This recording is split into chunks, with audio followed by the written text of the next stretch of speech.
C'est dans la salle de conférence de la Chambre de commerce de Pointe-Noire que s'est tenu ce mardi 25 février 2025 un atelier de sensibilisation sous le thème « Comment payer ses impôts et ses taxes sans corrompre un agent ?»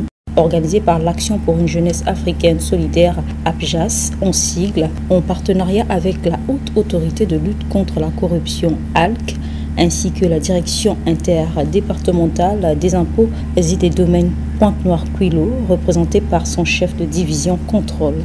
Cet atelier a eu pour but de permettre aux contribuables, sous-entendu commerçants, tenanciers de boutiques, sociétés, ensemble, les petites et moyennes entreprises, de connaître leurs devoirs fiscaux, mais aussi de les encourager à payer leurs taxes et impôts dans les caisses de l'État et non d'enrichir les agents véreux des impôts qui parfois ne le sont pas, qui usent malheureusement le plus souvent de leur influence pour arriver à leur fin.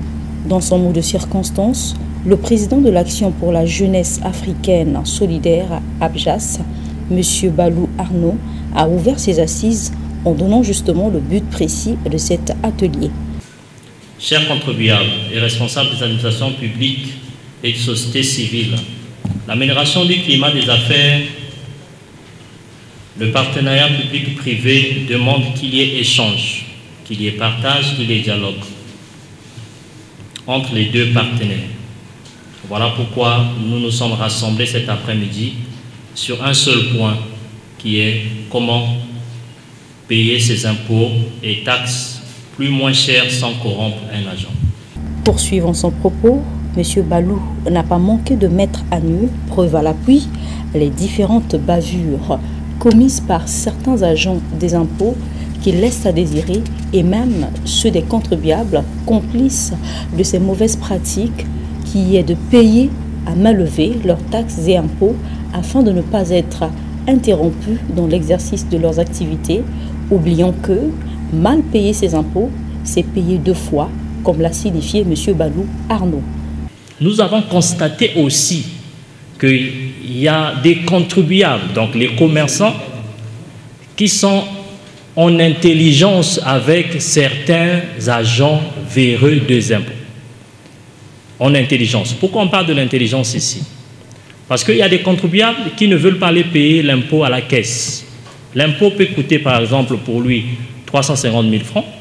Alors, il connaît un agent d'impôt, il préfère aller donner 50 000 francs à un agent d'impôt qui va lui donner un faux reçu. Aujourd'hui, parce qu'il y a des contribuables qui ont payé double impôt. Parce que mal payer l'impôt, c'est payer l'impôt deux fois. Prenons la parole à son tour, le chef de division contrôle des impôts, représentant le directeur interdépartemental des impôts et des domaines Pointe-Noire-Quilo, n'a pas manqué de vivement éclairer la lanterne des contribuables et autres sur ces multiples questions posées par son prédécesseur et qui fait également l'unanimité, en exposant sur le respect du calendrier fiscal et en tenant compte des différents points des objectifs spécifiques. Tout à l'heure, le président de l'APJAS a présenté un document ou deux documents, je crois, qu'il a qualifié de faux documents. En soi, ce ne sont pas de faux documents. Ce ne sont pas de faux documents dans la simple raison que le système fiscal congolais, nous devons le savoir, il est déclaratif. Donc, comme je l'ai dit tantôt, en soi, ce document n'est pas faux. Mais il faut tenir compte du fait que derrière ce document, comme vous l'avez vu scanner, il y a des abus. Les abus, c'est quoi? On parlerait, j'ai entendu le président de l'APJAS parler des agents des impôts qui gèrent 10 boutiques, 50 boutiques. Il peut avoir raison, mais si aussi bien, il peut se tromper. Parce que l'impôt se paye à la caisse. Lorsque vous ne payez pas votre impôt à la caisse, ou disons à l'administration fiscale dans notre bureau, ça veut dire que vous avez choisi de payer, de rendre service à quelqu'un. Dans ce même cadre d'échange et de débat sur la question fiscale, le docteur Germain Lobota, chef département de la Haute Autorité de lutte contre la corruption, a lui exposé à son tour sur l'impact de la corruption dans le domaine fiscal, sur les différentes approches de dénonciation des actes de corruption ainsi que les conséquences en matière pénale relatives à la corruption et à la complicité d'usage de faux documents d'impôts et taxes. La corruption provoque, 1.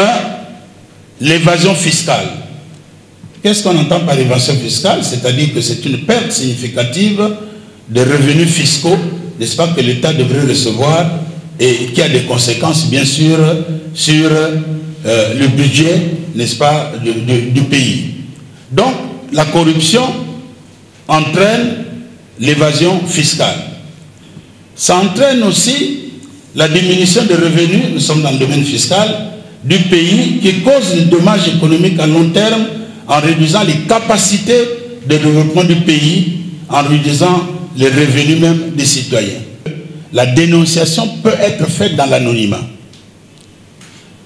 Vous n'êtes pas obligé de révéler votre identité. Vous prenez votre téléphone, vous formez le 1023 et vous expliquez, n'est-ce pas, le fait de corruption auquel vous êtes confronté en donnant tous les éléments possibles pour permettre, n'est-ce pas, aux enquêteurs, si enquête il y a, de pouvoir arriver exactement sur le lieu et connaître les personnes qui sont déjà citées dans la dite dénonciation.